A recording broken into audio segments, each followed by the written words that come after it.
England after the Black Death was a very different place. In many parts of the country, there was hardly anyone left to work the land or tend the livestock.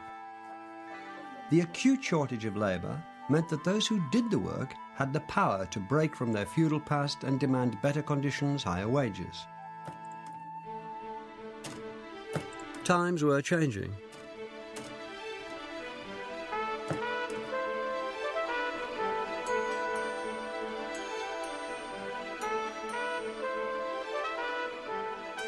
Wages rose, the price of property fell.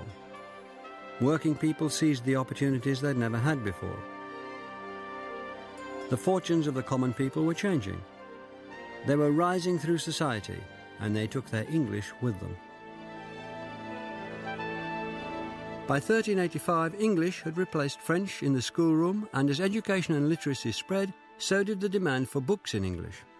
And English was already finding a place in the state and in the law.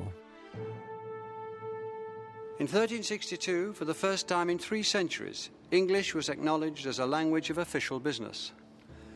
Since the conquest, court cases had been heard in French. Now the law recognized that too few people understood that language, probably because many of the educated lawyers had died in the plague. From now on, it was declared, cases could be pleaded, showed, defended, debated and judged in English. In the same year, 1362, Parliament was opened here at Westminster. For the first time ever, the Chancellor addressed the Assembly not in French, but in English. For the worship and honour of God, King Edward hath sumpned his prelates, dukes, earls, barons, and other lords of his realm, to his Parliament holden at Westminster, the year of the King's 6th. And soon, English would once again be the language of kings. The country hadn't had an English-speaking monarch since Harold had been hacked to death at Hastings in 1066. In 1399, King Richard II was deposed by Henry, Duke of Lancaster. Parliament was summoned here, to the Great Hall at Westminster. The dukes and lords, spiritual and temporal, were assembled.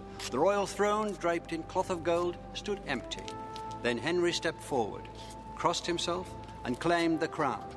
And in a great symbolic moment, he made his speech not in the Latin language of state business or the French language of the royal household, but in what the official history calls his mother tongue, English.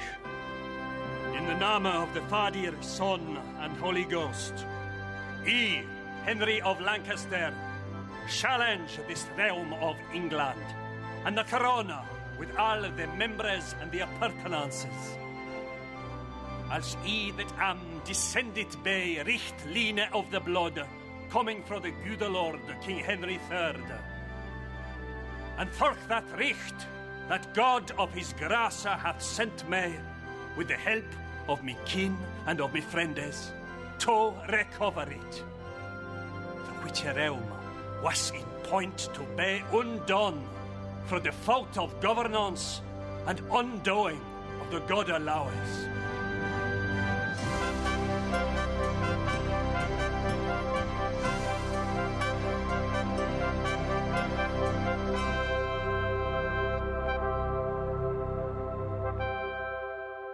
And so Henry, Duke of Lancaster, became King Henry IV, and English was once again a royal language. The tide seemed to be turning in its favour. By the end of the 14th century, it was on course to regain its status as the first language of the country. And now it also had a literary champion who could harness its full capabilities to produce great writing, Geoffrey Chaucer.